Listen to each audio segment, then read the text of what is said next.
Pelik, bernama Lian Tan Chuan tapi Bumiputra. Kecoh puak pembangkang apabila Ketua Penerangan Bersatu Datuk Wan Saiful Wan Jan dihadapkan ke mahkamah atas dua pertuduhan berhubung projek Janawi Bawah. Menurut laporan media pertama, Wan Saiful didakwa meminta suapan wang daripada Lian Tan Chuan sebagai dorongan untuknya membantu syarikat Nepturis Sdn Bhd mendapatkan projek Central Spine Road sertik ke persimpangan Lebuh Raya Pantai Timur daripada Kerajaan Malaysia secara prakelayakan yang jumlah keseluruhannya adalah RM232 juta.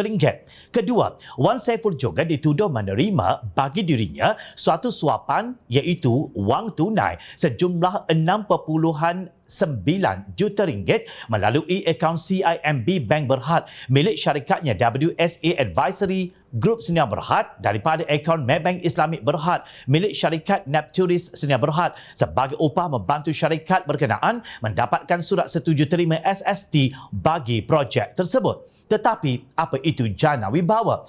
Carian Jom Channel mendapati maklumat berhubung Janawi Bawah yang dipaparkan oleh berita harian ringkas tetapi agak lengkap. Menurut laporan, Janawi Bawah dilaksanakan semasa pandemik COVID-19 kesinambungan kepada program pembangunan kontraktor binaan Bumiputra Berwibawa yang dimulakan pada tahun 1993. Program khusus pembangunan kontraktor Bumiputra Tulin di mana ahli lembaga pengarahnya, pemegang saham dan sebagainya adalah 100% Bumiputra. Pelaksanaannya diluluskan Jemaah Menteri pada 13 November 2020 dan bertujuan untuk mempercepatkan pelaksanaan projek kerajaan serta meningkatkan kapasiti kontraktor Bumiputra dalam industri pembinaan. Ia juga sebahagian usaha mencapai matlamat memperkukuh komuniti ekonomi Bumiputra atau BEC.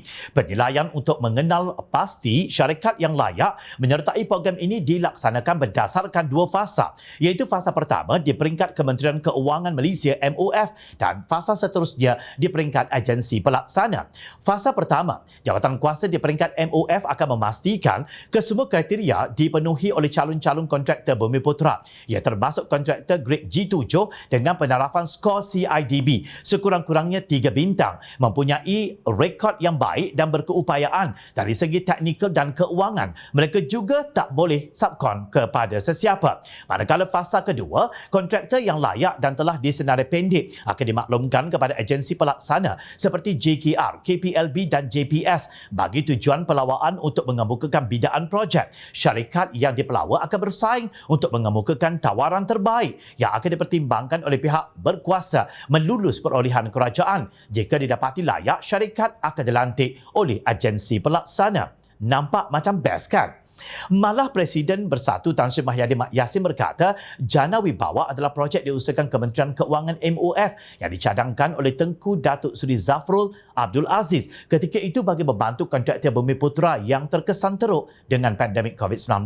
Kalau tak dibantu sebab sebahagian besar sudah gulung tikar. Idea itu datang daripada Tengku Zafrul dan saya setuju dibawa kepada Kabinet dan Kabinet luluskan. Penulis portal MyTV Online menempelak kriteria Bumiputra yang digunakan oleh Tan Sri Mahyadi Mak Yassin untuk Janawi Bawah. Rupanya penulis tidak tahu selama ini ada orang Melayu atau Bumiputra yang mempunyai nama Lian Tan Chuan. Biasanya kalau orang Melayu namanya akan diletakkan bin. Agak-agaknya apa nama penuh Lian Tan Chuan ni ya? Apakah mungkin nama penuh beliau adalah Lian Tan Chuan bin Lian Tompo? Sindirnya, malah Presiden PKMM Datuk Seri Muhammad Fazil Hassan menegaskan pemberian projek secara tender rundingan terus dan terpilih itu adalah rahsia terbuka yang diketahui kontraktor Melayu dan Bumiputra. Projek Janawi Bawah diberikan secara tender rundingan terus dan tender terpilih yang mana ia diberikan kepada kontraktor mesra pada parti tertentu. Dakwanya lapor Berita Harian 19 Februari. Sementara itu, Menteri di Jabatan Perdana Menteri Undang-Undang dan Reformasi Institusi Datuk Seri Azalina Osman Said berkata beberapa sedarai surat setuju terima SST yang dikeluarkan menerusi projek di bawah Janawi Bawah melibatkan ahli keluarga pemimpin utama parti politik tertentu. Sebanyak 56 projek telah mendapat SST dan keseluruhan projek tersebut bernilai RM6.3 bilion. Tegasnya ketika menjawab soalan ahli Parlimen Pakatan Harapan Bagan Lim Guan Eng di Dewan Rakyat. Malangnya pertuduhan mahkamah terhadap Wan Saiful menyebut penglibatan nama kontraktor yang sangat asing dengan Melayu maupun Bumiputera.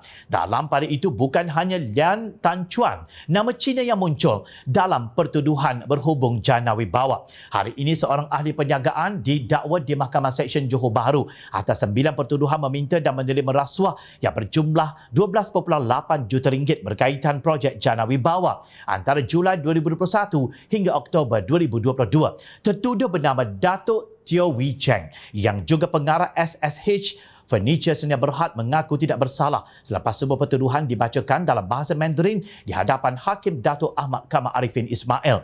Menurut laporan media, Wee Cheng didakwa atas 2 pertuduhan meminta wang suapan berjumlah 3.9 juta ringgit dan 7.4 juta ringgit yang juga 10% daripada harga kontrak membabitkan program jana wibawa yang bernilai 39.7 juta ringgit dan 74 juta ringgit. Rasuah itu didakwa sebagai sogokan kerana membantu muar usaha Bakti Sdn Bhd mendapatkan kontrak dan TS Dynamic Construction Sdn Bhd dijadikan subkontraktor bagi projek Kota Tinggi. Wee Cheng dikatakan melakukan kesalahan itu di Tri Metro Development Sdn Bhd di Jalan Majidi Muar antara Julai 2021 dan Jun 2022. Beliau juga didakwa menerima rasuah 1.5 juta ringgit berhubung 2 projek. Kesalahan itu didakwa dilakukan di kawasan perindustrian Pagoh di Muar antara Ogos 2021 dan November 2022. Pertuduhan didakwa mengikut Seksyen 16(A) Akta Suruhanjaya Pencegahan Rasuah Malaysia dan boleh dihukum di bawah Seksyen 24(1) Akta yang sama yang memperuntukkan hukuman penjara sehingga 20 tahun dan denda minimum RM10,000 apabila disabitkan. Justru bagi pejuang Melayu Islam di sebelah sana, anda nilailah sendiri dan jawab dengan penuh keinsafan dan keadilan. Benarkah program jana wibawa ini untuk kontraktor Melayu dan Bumiputera? Benarkah projek jana wibawa diberikan kepada kontraktor ahli keluarga atau yang mesra pada parti tertentu yang pastinya bukan Parti Pakatan Harapan? Jom Channel bukan resis, tetapi amat hairan bagaimana projek yang dikatakan untuk membantu kontraktor Melayu dan Bumiputera dianugerahkan kepada bukan Bumiputera menerusi rasuah. Kalian tak rasa pelik ke?